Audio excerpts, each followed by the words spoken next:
Capítulo 8. El hilo rojo.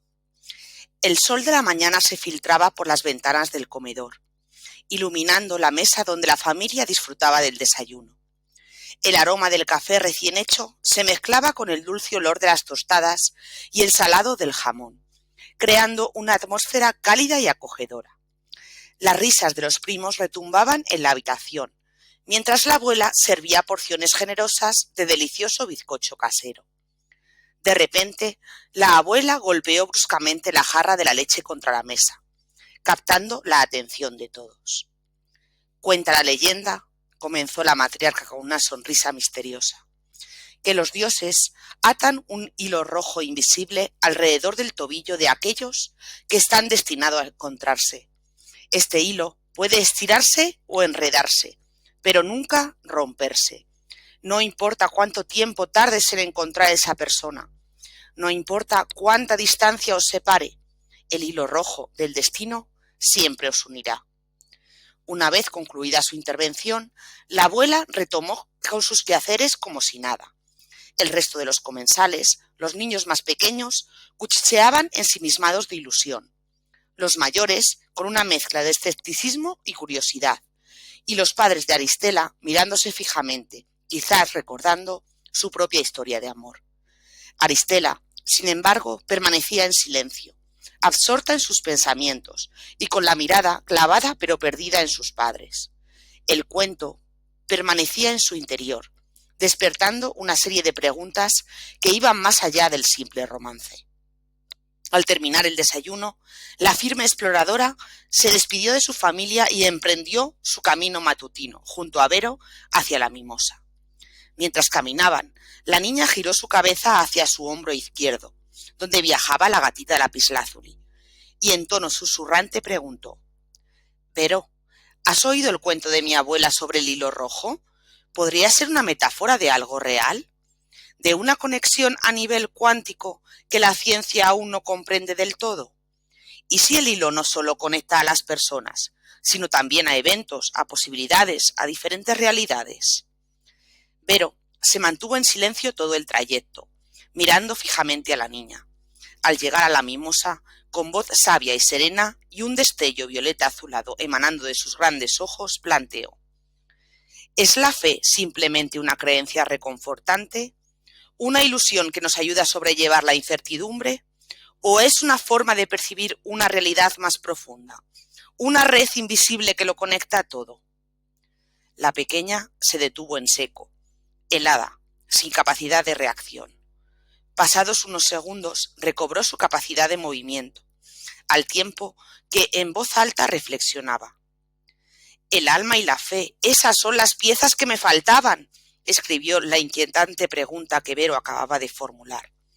¿Es la fe simplemente una creencia reconfortante? ¿Una ilusión que nos ayuda a sobrellevar la incertidumbre? ¿O es una forma de percibir una realidad más profunda? ¿Una red invisible que lo conecta todo? Con un elegante brinco, la atigrada gatita se elevó hacia su rama favorita. Aristela, decidida a hacer lo mismo, agarró firmemente las ramas inferiores y alzó su pie derecho para impulsarse con la hendidura excavada en el tronco de la mimosa. Resbaló. Lo volvió a intentar, pero de nuevo resbaló. Bajó la vista en dirección a su pie derecho. «¡Qué extraño!», exclamó. «La hendidura no está». «¿Necesitas ayuda, pequeña exploradora?», dijo Ais, apareciendo como por arte de magia a su lado. Aristela explicó a Ais su dilema. La hendidura siempre había estado ahí, hoy no, pero la respuesta de Ais fue aún más inquietante. «Veo que estás explorando los misterios de la fe. Un viaje fascinante, sin duda». «Vuelve a intentarlo», ordenó Ais con voz firme. La pequeña, confusa, volvió a alzar su pie derecho al tiempo que se aferraba firmemente con sus brazos. «Qué extraño», pensó. Esta vez había alcanzado a subir la rama sin problema. Ais subió después. «Chicos, ¿puedo haceros una pregunta?», tanto él como la gatita respondieron al unísono. «Claro, pequeña exploradora, dispara». ¿Es lo mismo Dios que la idea del bien de Aristóteles, que el 369, que la energía, que el universo? Aristela paró exhausta. En esencia, pequeña exploradora, sí. Todos esos conceptos son facetas de una única realidad. Dios, el bien, el 369, la energía, el universo, son nombres que le hemos dado a la fuente, a la fuerza que lo crea y lo conecta todo. Es como un océano inmenso. A veces lo llamamos mar, otras veces ola, otras veces gota, pero sigue siendo agua. Vero tiene razón, Aristela. Desde la física cuántica podemos ver el universo como un campo unificado de energía, donde todo está interconectado. El 369 podría ser un patrón fundamental que organiza esa energía, y el bien de Aristóteles podría ser la fuerza que lo impulsa hacia la armonía. En última instancia, todas estas ideas apuntan a una realidad subyacente que trasciende nuestra percepción. Pero esa energía, frecuencia, vibración, todo a la vez, nada a la vez, algo debió crearlo en primera instancia, ¿no?, preguntó Aristela, no conforme con las respuestas obtenidas. Hines confirmó con un guiño enigmático. La pregunta del millón, señorita, es la pregunta que ha desvelado a filósofos y científicos durante milenios. Se recostó boca arriba en la gruesa rama. Aristela hizo lo mismo, y Vero saltó y se colocó a la altura de la cabeza de ambos. Mira las nubes, Aristela, dijo Hines, señalando con un gesto de la mano. Elige una. La mirada de la niña se abrió paso entre el enjambre de flores amarillas, vislumbrando un cielo despejado, donde nubes algodonosas se desplazaban lentamente. Eligió una nube pequeña y redonda, que parecía una mota de algodón. ¿Ya la tienes?, preguntó Vero. Aristela asintió. Hines y Vero cerraron los ojos. Aristela contuvo la respiración sin saber qué esperar. No recitaron palabras mágicas ni realizaron gestos extraños. Simplemente se sumergieron en un silencio profundo, como si estuvieran conectando con la fuente de energía invisible. Y entonces algo extraño sucedió. La nube que Aristela había elegido comenzó a desvanecerse, como si se estuviera disolviendo en el aire. Primero se volvió tenue, luego transparente y finalmente desapareció por completo sin dejar rastro. Aristela se quedó boquiabierta, sin poder creer lo que acababa de presenciar. ¿Cómo? ¿Cómo habéis hecho eso?, tartamudeó. Hines y Vero se incorporaron con rostros de satisfacción. Te lo hemos mostrado, Aristela. La respuesta a tu pregunta no puede expresarse con palabras, hay que experimentarla. Vero intentó explicarlo. La primera instancia, la fuerza que crea el universo, es la misma fuerza que reside en nuestro interior. Es el yo soy, la conciencia que tiene el poder de modelar la realidad. Y la fe, Aristela, es la llave para desbloquear ese poder.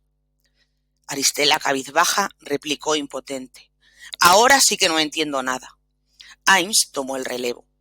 De una pequeña bolsa de cuero que colgaba de su pecho, sacó un libro de aspecto antiguo, con las páginas amarillentas y el título apenas legible. Te lo hemos mostrado, Aristela, dijo Hines, abriendo el libro con cuidado. La respuesta a tu pregunta no se puede expresar con palabras, hay que experimentarla. Y este libro, escrito por un sabio llamado Neville Goddard, nos da alguna pista sobre cómo funciona. Se acomodó unas extrañas gafas metálicas y leyó un fragmento en voz alta. La conciencia es la única realidad, es la primera y única causa de todos los fenómenos. Por lo tanto, es en vano buscar causas secundarias. Aristela frunció el ceño, intentando comprender. ¿Quieres decir que no hay nada fuera de mi conciencia? ¿Que todo lo que veo y percibo es creado por mí? En cierto modo sí, respondió Hines, pero no eres un yo separado del universo. Eres una expresión de la misma conciencia divina que lo creó todo. El yo soy que reside en ti es el mismo yo soy que creó las estrellas y las galaxias. Vero corroboró.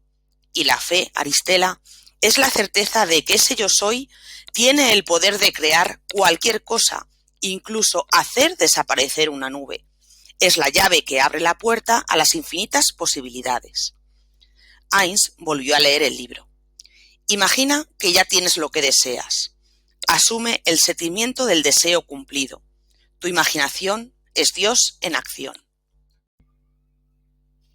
Entonces, dijo Aristela con la mirada radiante de ilusión, si puedo imaginar algo con suficiente intensidad, ¿se hará realidad?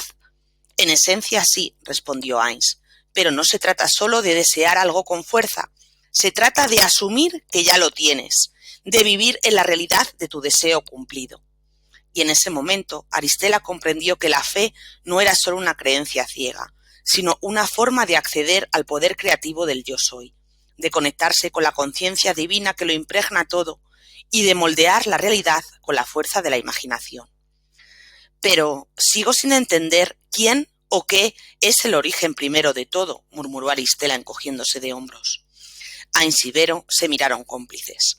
Heinz cerró el libro, lo guardó en su bolsa y exclamó: «Quizás, pequeña exploradora, ha llegado el momento de visitar al Creador». Acto seguido, el árbol comenzó a temblar. No era un temblor violento, más bien una sacudida suave y rítmica, como si la mimosa estuviera despertando de un largo letargo. Las flores amarillas se iluminaron con una luz dorada y el aire se llenó de un zumbido sutil. Aristela experimentó una sensación de ingravidez. La rama que sostenía su cuerpo comenzó a desvanecerse, reemplazándose por un remolino de luz y color. Vero saltó al hombro de Aristela y ronroneó suavemente, transmitiéndole calma y seguridad. Y entonces, en un estallido blanco y azul, la mimosa desapareció. Aristela, Heinz y Vero se encontraron flotando en un vacío infinito, sin espacio y sin tiempo, sin lugar. Solo existía la luz, un resplandor blanco y puro que parecía fluir de todas partes y de ninguna a la vez. Aristela sintió una sensación de paz y unidad como nunca antes había experimentado. Era como si se hubiera fusionado con el universo, como si ya no fuera un ser separado, sino parte de algo mucho más grande.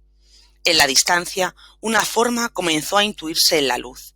Al principio era solo un punto luminoso, pero poco a poco se fue haciendo más grande y definido. Finalmente, la niña pudo distinguir un arbusto que ardía con una llama que no lo consumía. Aristela reconoció la escena al instante. Era como si hubiera salido de un cuadro. Moisés ante la zarza ardiente. Allí estaba Moisés, en el monte Horeb. Para confirmar su hipótesis, Aristela preguntó: «¿Quién es?». Su voz se amplificó en el vacío. Heinz sonrió. «Escucha con atención, Aristela». Y la voz respondió: «Yo soy el que soy». Las palabras perforaron el pecho de la niña hasta lo más profundo de su ser. «Yo soy». La frase estalló en su mente, haciéndose eco de las enseñanzas de Neville Goddard. Yo soy, la conciencia, la fuente, el origen primero de todo. En ese momento, la pequeña exploradora comprendió. El origen primero no era una persona, ni un objeto, ni una fuerza externa. Era el yo soy, la conciencia que reside en cada ser, la chispa divina que nos conecta con el universo. Y ese yo soy era la respuesta a todas sus preguntas, la clave para comprender el misterio de la existencia. La gatita permaneció en silencio, dejando que la pequeña procesara la información. Pasados unos segundos, Vero se dirigió a Aristela con voz serena. «Mi dulce niña, ¿recuerdas que te conté que el yo soy es la llave a un universo de posibilidades, donde el tiempo y el espacio se entrelazan de formas inimaginables?» Aristela asintió levemente. Pues bien, en hebreo, las palabras yo soy el que soy se traducen como Ella asher ella. Esta frase es una explicación del nombre divino Yud-He-Vav-He, el nombre con el que Dios se revela a Moisés. La gatita hizo una pausa y continuó con el desarrollo. Yud-He-Vav-He es la existencia absoluta, sin principio ni fin, la fuerza que lo crea y lo conecta todo. Es el origen último, la respuesta a tu pregunta. En ese momento Aristela integró que el yo soy no era solo una frase, sino la esencia misma de la divinidad, la clave para comprender el misterio de la creación. Intentando absorber la magnitud de la revelación, Aristela expuso en voz alta: «Entonces, la piedra de la realidad, se materializó porque yo la imaginé con tanta intensidad». ¿Porque mi yo soy la eligió de entre todas las posibilidades? Ains confirmó con un gesto. En esencia, sí, pequeña exploradora. Tu foco, tu imaginación, tu visualización, tu conciencia, todo ello dirigió al sistema reticular activador de tu cerebro para que seleccionara la información que confirmaba la existencia de la piedra y así la manifestara en tu realidad. Vero agregó: recuerda, el universo responde a tu vibración. Al creer que la piedra existía, asumiendo su presencia como algo real, enviaste una señal poderosa que la atrajo a tu experiencia. Un suave ajetreo comenzó a envolverlos, y la luz alrededor se intensificó. La paz del momento se transformaba en un movimiento sutil. El vacío comenzó a tomar forma, solidificándose en las ramas y las hojas de la familiar mimosa. En un abrir y cerrar de ojos estaban de nuevo en su refugio, en la colina. Venía de una aventura, en aquel espacio infinito, aunque el paso del tiempo no había transcurrido en la mimosa. No tenía hambre ni sed, pero sí la imperiosa necesidad de regresar a casa junto a su abuela. «Debo irme», exclamó con tono de urgencia la niña. Ains y Vero entendían perfectamente su repentino cambio de humor. Ains hizo un gesto de despedida, girando la mano que apoyaba en su sien y se esfumó. Vero, con su destreza habitual, se acomodó en el hombro izquierdo de la niña, preparada para emprender el regreso a casa.